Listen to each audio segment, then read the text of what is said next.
For my first end-of-year video, I wanted to give my 5 best, 5 worst, and 5 blandest films of 2024. Why this format? Well, firstly, because I like bad movies. Bad movies often try different, interesting things that just happen to not work. But a lot of the time, they're still worth a watch, either for the entertainment value or as a case study. Bland movies, on the other hand, I hate. These are the movies that offer little to nothing of value and are wasting everybody's time. Another reason for this format is because Yati does it. And he's doing alright. Disclaimer, some movies come out in different countries at different times, in different ways, theaters, services, physical media, or have early festival screenings. So to keep it simple, this list is going to include new movies that I saw in 2024. So you might see movies that you've watched in 2023, or movies that you still didn't have the opportunity to watch where you live. Fifth, Blandest.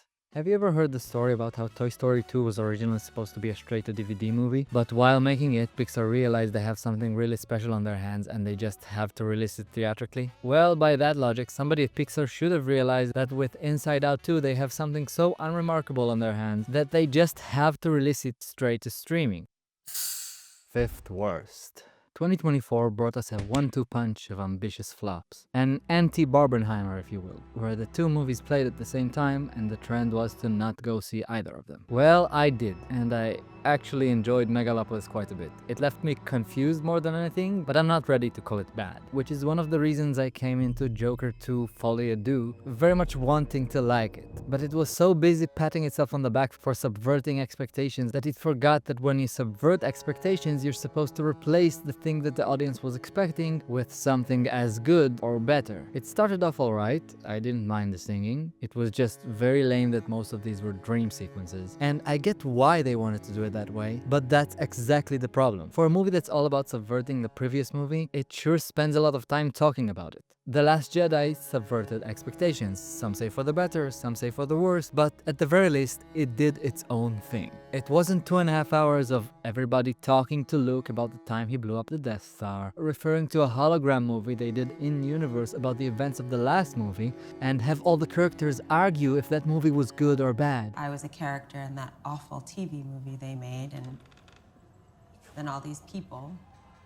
Look at this poster. Not only does this never happen in the movie, it's not what the movie is, in principle. The only time they're on the stairs is the emotional climax of this movie. Spoilers, Arthur, who doesn't want to be the Joker anymore, meets with Harley Quinn and she breaks up with him because she's, quote, giving the people what they want and, quote, that's entertainment. And then he gets stabbed and dies. What? On a more positive note, there is actually another Joker movie this year, called The People's Joker. It's a reference-based parody, a la The Starving Games and Meet the Spartans, which is a trend no one asked to be revived, but at the same time, it's a punky LGBT coming-of-age story with a wonderfully ugly, grotesque style. It's directed by, edited by, and stars Vera Drew. I guess she did the animations as well. Cute is too soft a word for this movie, but yeah, it's cute. So not only is Joker 2 not the best movie of the year about guys dancing in prison, Joker 2 is not even the best Joker movie of the year. Yes, we do live in a society. Fifth best. A friend of mine went on a silent retreat for a month in the desert. She told me about the special connections that are formed under this strange circumstance where participants are not allowed to speak. You live with people, cook together every day, do the dishes together, do the yoga or whatever it is that hippies do. These are people you like, you trust, maybe even consider your friends. But you've never spoken to them. You don't even know what their voice sounds like aside from maybe their laughter. Now, I don't personally know what that feels like firsthand, but if I had to guess, it would be something like the feeling you get from watching Flow. Flow is the first movie that I've seen that takes inspiration from indie video games. The obvious example is Stray, but it's not really that. It's more like Eco or Journey, whose developers also made a game called Flow, but that's something completely different. In Flow, a cat has to survive a flood by going on a discount Noah's Ark with a bunch of other animals. A lesser movie would have cast Awkwafina as the bird and Seth Rogen as the lemur and had them quipping the entire time. But Flow has no dialogue at all. They just let the animals purr and bark at each other and develop camaraderie and connection throughout the adventure non-verbally. I don't know why they did that. Maybe they just couldn't afford Awkwafina because they blew all their budget making the movie look like this. Fourth blandest, I am a monkey man. So I'm supposed to like Monkey Man because apes together strong. In case you've already forgotten, Monkey Man is a generic American revenge movie set in India. It has some interesting choices in presentation, like using extremely wide lenses for action scenes, but they're inconsistent and they don't come together. It's a fairly decent Wick-like, but it's not something that will blow you away. It's the first feature directed by Dev Patel, and I am excited to see what he does in the future. There's definitely potential there if he decides to make something more ambitious, and I like him a lot as an actor. But as for this, the most unique thing about it really is the being set in India part, which is cool, that's different. If only there was a whole industry dedicated to making action movies in India.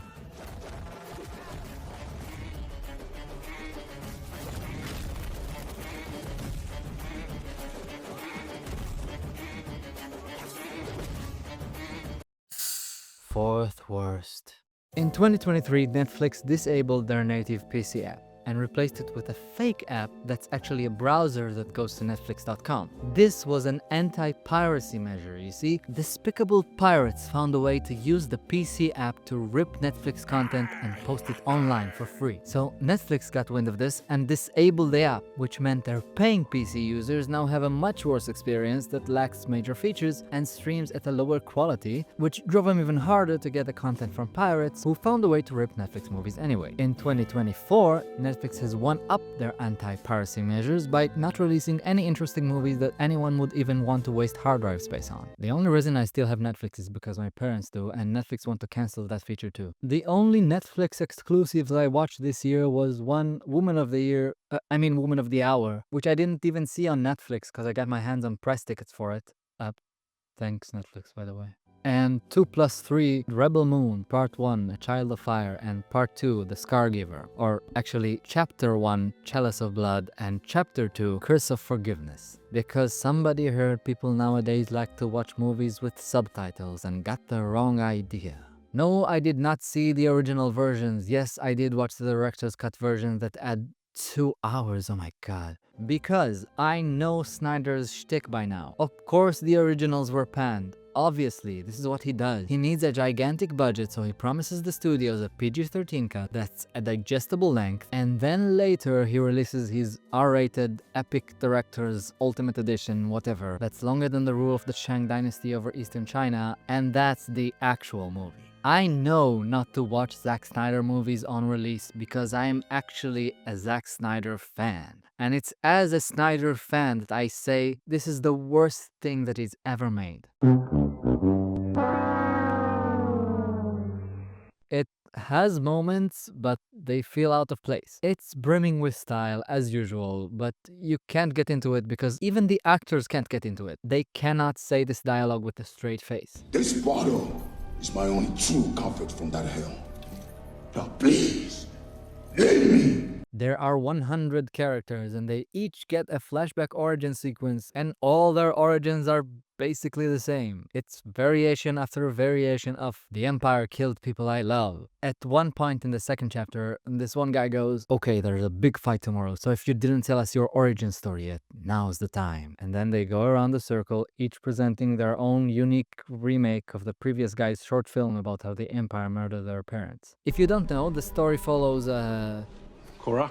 Korra from Avatar, as she gathers a special group of talented outlaws from across the galaxy to break into the Netflix server farm and steal all their movies to post online. Netflix, what's wrong with you guys? Everything gets pirated. Stop being so uptight about it and start making good content again. Oh, and when you do, please keep sending these press tickets my way so that I don't have to use your shitty non-app. Fourth best, in Anora, Anora holds a menorah, and it came out during the holidays, so it's technically a Hannukah movie. Give me a break, okay? We take what we can get. We don't get any Jewish holiday-themed movies because our holidays suck. All we get are Holocaust-themed movies. Speaking of, shout out to Jesse Eisenberg's A Real Pain. That was nice, I liked it a lot. And if you also liked A Real Pain, then The Property is like Too Real, Too Pain. It's about a Holocaust survivor whose son just died, going with her granddaughter to Poland to find her childhood home. It's a very similar setting and vibe. It's also a debut feature from someone who's an actor, so it's a very acting-heavy movie. Might be a little while before it gets a proper release, but if it comes your way, I would definitely recommend it. Anyway, about Anora. Anora is a sneeze. sneaky kind of movie. It sets up in a very straightforward way. She falls in love with this guy who's like if Jay Baruchel had a child with Timothée Chalamet. Oh, it's stripper Cinderella. But unbeknownst to you, it secretly sets up another entirely different movie in the background, and once everything is perfectly in place, it does a complete shift. And then it does the whole thing again. Third Blandest. The Fox Marvel movies would rarely belong on any bland list. They were very binary. It was either a hit success or a spectacular failure. They almost always took risks. But now Disney holds the rights to the rotting corpse of 20th Century Fox, and obviously they were going to make the safest thing possible with it. Another sequel in the most profitable series, bring back the most beloved actor and character from the franchise. Even though it had the perfect ending, it banks so much on your love for Deadpool and Logan, and it seems so soulless because you know Disney would never in a million years greenlit Deadpool or Logan. Instead of taking new risks with these characters, they're milking the fans' love for risks other people took before them. As for the story, it's the same mumbo-jumbo that the MCU is known for. The main attraction is cameo comedy. It's like corporate approved Meet the Spartans. Third worst. DC Comics has a decently good reputation when it comes to animation, but ever since the reboot of the DC Animated Universe in 2019, Warner Animations have shown impressive commitments to running that reputation into the ground. Their attempts at original stories are senseless, boring trash, but what's really insulting is that they took two of the greatest Superman stories of the past decade and made them into the most surface-level adaptations I've seen, that are also senseless, boring trash. So when they announced that they're doing Crisis on Infinite Earth, I was happy, but not because I expected to like the movie. I was just excited to see this universe get destroyed. You're telling me someone wants to erase this from existence? Hell man, that's the best news I've heard all week. There's a hero in the Justice League called The Question, and his thing is that he asks questions. It sounds lame, but if you watch, say, Justice League Unlimited, he's really cool. But in this, he doesn't ask any questions. He just says the word question over and over. That is the question. Excellent question. Uncharacteristic behavior leads to many uncomfortable questions. You should have questioned your own infallibility. I have many questions. Just ask a question, man. I realize I put 2 DC movies on this list, or 4 if you count the 3 parts separately. I swear this is tough love. Part 1 has one of the most unintentionally funny cuts I've ever seen. So at one point they're fighting Lex Luthor, and they win, but this sick scientist had to sacrifice himself. And then there's this end-of-fight dialogue exchange. It is over. That it is. Especially for him. And she's talking about Luthor, but the cut implies that she's elated that the old black guy is finally dead. In part 2, there's a major plot point where 2 characters are fighting and they stop when they realize that they both have the same first name. My name is John! That's it. That's my name. Come on guys, I thought we've been over this. And in part 3, oh god, don't get me started on part 3, I'll never finish. I reject it on principle. Also, I'm sorry, I don't like this art style. It pales in comparison to anything. The New 52 movies, the old TV shows, the new TV shows. This looks like a fucking coloring book. Third best. This year there was a great movie that shows the lengths people will go to be attractive and by extension be loved. It's a gripping thriller about an experimental drug that makes you beautiful, and it explores the price that this change in appearance might have on a person. But you see, like Anora, I am a sneaky kind of guy. I made you think I was talking about the substance, when in reality I was talking about a different movie. Or should I say, about a different man. In A Different Man, Sebastian Stan has a major face disfigurement. Oh, wait, wrong movie again. Sebastian Stan has a major face disfigurement, but an experimental treatment gives him a new chance in life. He has a crush on the worst person in the world, who seems to have a strange fascination with his old self. The movie asks hard-hitting questions like, what really changes when you change your appearance? What never changes? What can we control about how people perceive us and what's out of our control? When these characters fall in love with each other, what are they falling in love with? And what even are the things that make us who we are? Oh, my old friend, you haven't changed a bit.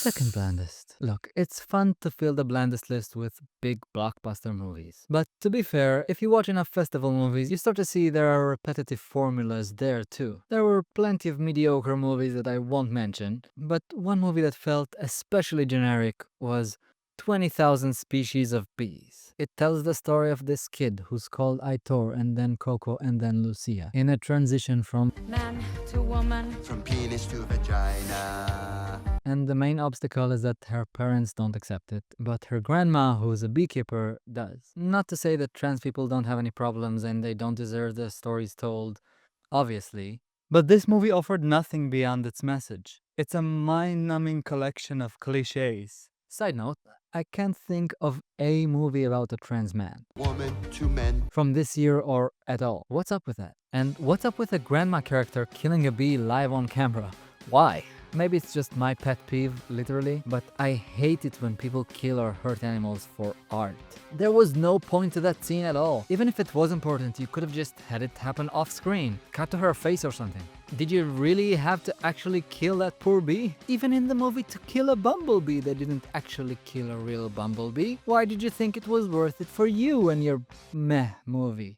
Anyway, it's one of those movies where movement does not matter. Everyone just sits around all the time, and that sucks. Because in dramas, blocking is so important. It can really make or break a film. It can really make you feel the character's personality, their relation to each other, the relation to the space that's around them, and how different things change or affect those relations. That whole dimension just doesn't exist here, and it makes it a real slog to get through. It's super dry and with no real plot, and those are a tough combination. But I have an idea. This movie already has a space on the bland list with all the blockbusters. So, why not make it a franchise? I have a pitch for a sequel. 20,001 Species of Bees. Lucia grows up to be a bee researcher, and she discovers a brand new species of rare bees. And that's the one, that's the extra bee in the title. And that bee's venom, she finds out, can potentially be used as a chemical weapon. She writes down notes in her computer, but oh no, the lab's computer has been compromised. And as she calls it a day and heads off to sleep, Chinese agents infiltrate the lab and steal the bees. Then Lucia finds out about it. She goes on a thrilling journey to take back her bees before they fall into the wrong hands. And if you feel like that's an incredibly generic story and the few things that make it unique are minor and unimportant, yeah, that's what I'm saying.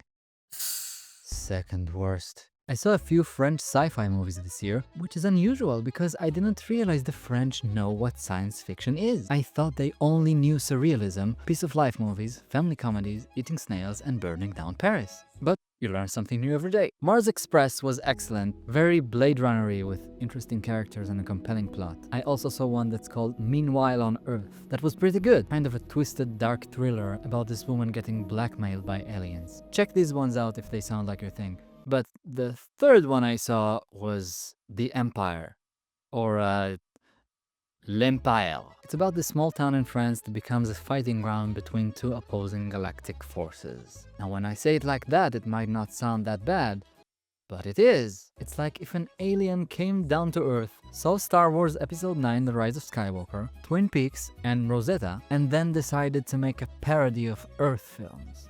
This movie is so cynical, it hates science fiction, it hates surrealism, and it hates human beings. These are like my top 3 favorite things. It was definitely the toughest watch of the year, and the annoying thing is that it's probably the most expensive looking European film of the year. Don't tell me there were no better scripts to fund with that money. You spend it on this?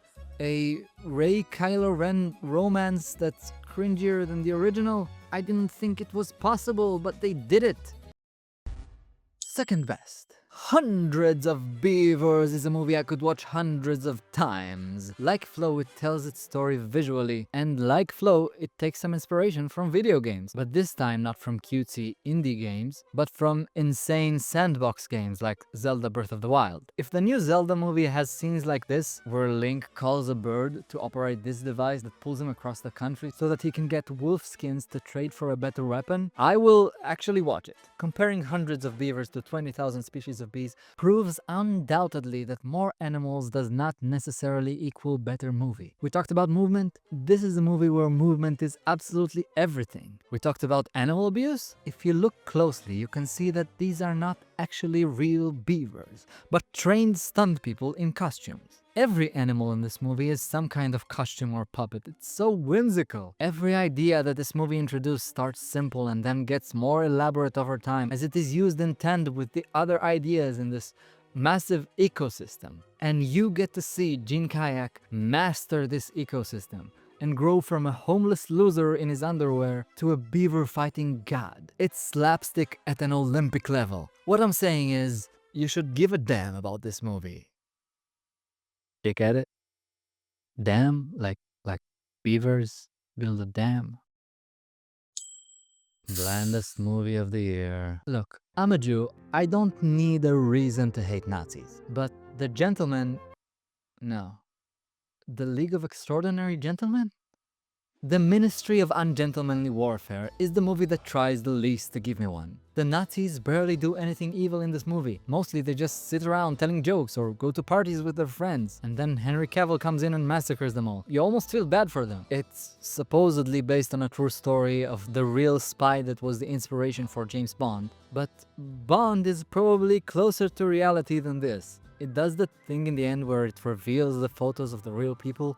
And that was genuinely funny. They look nothing like the movie characters. They're like normal, old-timey British soldiers. In the movie, they look like Team Fortress characters. Which wouldn't be a problem if the movie was actually anything. But it was like if somebody asked ChatGPT to write Inglourious Bastards. Worst movie of the year. Cade, The Tortured Crossing. Neil Breen is like if David Lynch was mentally stupid.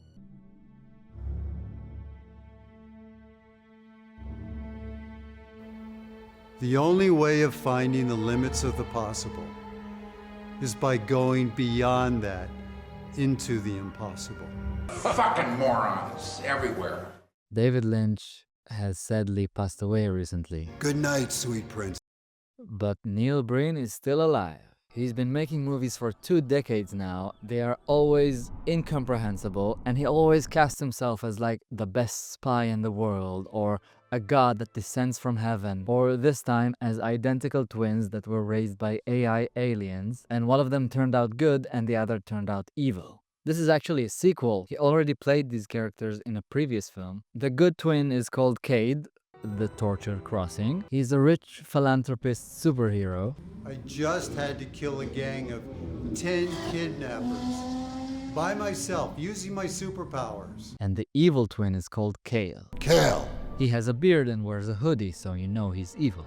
So in this movie, Kate donates $1 million to a mental hospital without doing any background check on it or even visiting the place at all. I haven't even seen the hospital yet, but I was happy to give them the money. Turns out the hospital does genetic experiments on patients, and Kale helps them out by kidnapping homeless people in exchange for a cure for his illness. While Breen experimented with digital filmmaking before, this is the first movie to be made 100% in studio with his patented Breen screen technology, where everyone acts in front of a JPEG the entire time. I cannot explain this movie without sounding like a patient in Cade's mental hospital.